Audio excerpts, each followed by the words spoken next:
Halo guys, welcome back to my YouTube channel Indri Rich. Long time no see you guys.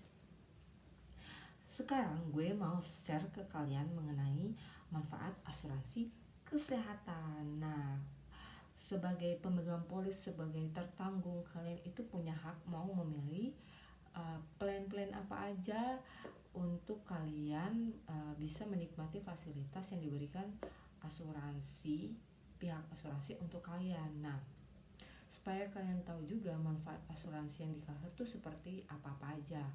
Ini contohnya untuk manfaat rawat inap, ada namanya biaya kamar. Biaya kamar itu seperti apa? Biaya kamar itu seperti biaya kamar itu yang di cover itu satu tempat tidur, satu kamar tidur, satu toilet. Ya guys, yang ada di dalamnya. Yang paling terendah di rumah sakit, dan yang paling terendah di rumah sakit itu rata-rata kamar VIP ya, yang punya satu tempat tidur, satu kamar tidur, dan satu toilet. Terus yang kedua, biaya unit perawatan intensif seperti ruangan ICU. Terus ada lagi namanya biaya tindakan bedah, itu di cover juga ya guys. Terus yang keempat adalah biaya prostesis dan atau implantasi ya guys. Terus biaya kunjungan dokter umum, terus biaya kunjungan dokter spesialis, biaya layanan ambulans lokal, biaya aneka perawatan rumah sakit, dan biaya pendamping. Biaya pendamping itu berupa voucher, jadi yang ngejagain kita itu yang mendapat seperti voucher makanan. Di rumah sakit sekarang itu rumah sakit di Jakarta itu menyediakan layanan restoran dan kafe, dan di situ kalian bisa menikmati makanan yang ada di sana yang disediakan oleh rumah sakit itu vouchernya bisa ditukarkan. Terus ada namanya manfaat rawat jalan. Nah, manfaat rawat jalan itu seperti apa guys? Seperti rawat jalan sebelum rawat inap. Misalnya kita datang ke dokter nih guys, ke dokter terus sakit demam flu 3 hari nggak nurun-nurun, kita kan rawat jalan ya guys, masih pakai uang sendiri. Nanti kalau misalnya 1 minggu nggak sembuh-sembuh, kalian terpaksa harus rawat inap, itu akan diganti dengan cara reimburse dari yang tadi kalian pakai uang kalian sendiri untuk bayar rumah sakitnya dulu. Nanti setelah kalian sudah ACC, ini memang harus rawat inap ya guys, itu yang sebelum-sebelumnya itu akan diganti oleh pihak asuransi dengan cara pembayaran reimburse. Terus biaya perawatan sesudah rawat inap. Sesudah rawat inap itu cashless ya guys. Yang tadi sebelum rawat inap itu 30 hari, sesudah rawat inap itu 90 hari. Ya, batasnya 90 hari ya guys. Itu cashless. Jadi kita cuma datang aja berobat untuk recovery. Dari dokter itu udah disediain obat-obat apa aja untuk kita, nanti pihak asuransi yang langsung mengcover. Terus ada biaya fisioterapi, biaya perawatan cuci darah, biaya perawatan kanker. Terus ada biaya rawat jalan darurat dan perawatan gigi akibat kecelakaan. Jadi kayak tiba-tiba ada kecelakaan harus masuk UGD, itu langsung bisa kayak mungkin teriris pisau dan harus dijahit segera, itu di cover ya guys. Terus perawatan gigi di sini ya guys, perawatan gigi bukan perbehalan seperti ini ya guys, tapi perawatan gigi yang dimaksud ini karena kecelakaan ya guys, itu di cover oleh asuransi. Terus biaya perawat di rumah setelah rawat inap ya, sekarang kan kayak stroke ya, yang diharuskan beberapa hari karena dia berkebutuhan khusus yang harus dibantu oleh perawat di rumah, itu bisa di cover oleh asuransi. Terus ada biaya perawatan dan bedah rawat jalan, dan ada sekarang operasi yang cuman butuh 1 hari saja ya guys, 1 hari pulang pergi itu udah bisa ya guys. Jadi paginya masuk, bisanya sorenya atau malamnya itu udah pulang ya guys. Itu seperti mungkin ada operasi ringan saja seperti operasi ambil tai lalat ya guys, atau tidak operasi kayak seperti fistula di telinga, itu bisa rawat jalan, perawatan bedah rawat jalan aja tuh udah bisa guys. Terus rawat jalan untuk penyakit tropis. Penyakit tropis itu seperti malaria, chikungunya, DBD, tipes, itu di cover asuransi ya guys. Terus untuk manfaat penyakit kritis ya guys, kalian harus pahami ini. Manfaat penyakit kritis itu seperti manfaat rehabilitasi dan konsultasi ahli gizi. Jadi bisa untuk penyakit kanker, stroke, serangan jantung yang butuh rehabilitasi dan konsultasi ahli gizi itu bisa guys. Itu cashless juga sesuai kwitansi rumah sakit. Itu manfaat penyakit kritis. Terus ada namanya biaya donor pihak ketiga guys ya. Donor pihak ketiga yang di cover ini misalnya seseorang yang terkena penyakit ginjal, si A terkena penyakit ginjal dan harus segera uh, si mungkin ada saudaranya atau orang terdekatnya yang ingin mendonorkan ginjalnya. Yang di cover ini yang dimaksud donor pihak ketiga adalah orangnya, bukan si ginjalnya ya guys. Bukan ginjal tuh bukan diperjualbelikan, tapi yang di cover sini donor pihak ketiga. Jadi orang yang mendonorkan ginjalnya itu akan di cover ya guys. Terus manfaat dukungan mobilitas dan pendengaran. Jadi dukungan alat tambahan untuk bergerak dan pendengaran itu juga di cover asuransi sama asuransi. Terus ada lagi namanya manfaat tambahan.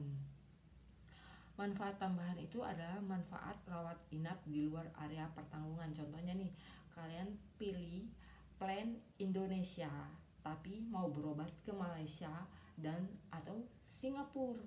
Nah, di situ kalian udah uh, bisa guys. Jadi uh, misalnya plan kalian itu, plan asuransi kalian itu asuransi itu nge-cover berapa persen, terus kalian ngeluarin duit sendiri untuk meng-cover berapa persen gitu.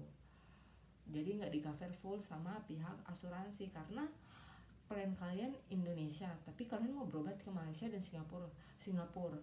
Seandainya kalau kalian punya plan Singapura ya otomatis 100% pihak asuransi akan mengcover semua penyakit rawat inap kalian. Tapi kalau misalnya kalian hanya mengambil plan Indonesia dan butuh perawatan ke luar negeri, kalian mau tidak mau harus menanggung biaya perawatan itu sendiri dan separuhnya berapa persennya itu dari pihak asuransi.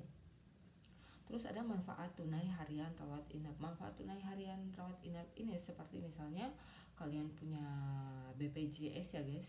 Terus kalian punya kartu asuransi tapi kalian lebih memilih memakai BPJS dibandingkan asuransi kalian. Jadi nanti setelah kalian masuk rawat inap dengan memakai di cover BPJS, nanti pihak asuransi bisa menanggung biaya-biaya yang besar mungkin yang tidak di cover BPJS. Itu biaya yang besarnya itu asuransi cover dan separuhnya BPJS. Atau bisa jadi kalian pakai BPJS semua, nanti pihak asuransi membayar manfaat tunai harian itu kepada kalian.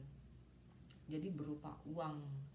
Manfaat tunai itu berupa uang yang ditransfer ke rekening kalian karena kalian telah memakai BPJS, bukan pakai asuransi kartu kesehatan pribadi kalian. Terus ada manfaat santunan HIV/AIDS. HIV/AIDS ini mungkin karena pekerjaan, contohnya karena pekerjaan ya guys, bukan karena tahu ya guys, karena perbuatan yang karena kemauan diri sendiri yang melakukan hubungan intim jadi bukan karena mau sama mau ya guys, tetapi ini karena dilakukan tertularnya HIV/AIDS karena misalnya contohnya karena pekerjaan, bukan karena hubungan intim dan sebagainya ya guys. Terus ada namanya manfaat limitnya. Jadi masing-masing plan itu punya limitnya sendiri ya. Contohnya tadi yang aku bilang Indonesia itu mempunyai limit 4 miliar dan booster 11 miliar. Jadi misalnya kalau dia berobat selama setahun itu 4 miliar nggak cukup guys. Dia itu bisa memakai 11 miliarnya ya guys. Iya, bisa memakai 11 miliar. Terus ada namanya lagi per tahunnya itu di cover 5 miliar dan boosternya 12 miliar. Itu contohnya misalnya mau berobat seperti ke Malaysia ya guys, Asia. tetapi tidak termasuk Singapura, Hong Kong, Jepang ya guys. Asia apapun aja, kayak ke Thailand oke bisa, ke Malaysia boleh bisa, itu Filipina boleh bisa. Itu 5 miliar ya, limitnya 5 miliar per tahunnya. Dan untuk boosternya 12 miliar. Terus yang untuk misalnya mau ke Singapura, Jepang, Hong Kong termasuk itu ya guys, itu limit perlindungannya itu 7 miliar per tahunnya guys, 7 miliar per tahun. Dan 30 miliar booster ya guys, 30 miliar booster, 7 miliarnya per tahun. Itu kalau misalnya mau berobat ke Hong Kong, Jepang, Singapura, itu bisa pakai ya guys. Nah, yang untuk ke seluruh dunia, seluruh negara ya guys, terkecuali Amerika Serikat, itu limit per tahunnya tuh 15 miliar dan boosternya itu 35 miliar ya guys. Sedangkan untuk ultimate ini ke seluruh dunia termasuk Amerika, itu limit per tahunnya itu 20 miliar dan limit boosternya 45 miliar. Nah gitu guys, manfaat asuransi kesehatan. Kalau kalian mau konsultasi mengenai asuransi kesehatan, kalian bisa menghubungi Indrich. Okay guys, thank you so much for watching my YouTube channel. Thank you so much guys, bye.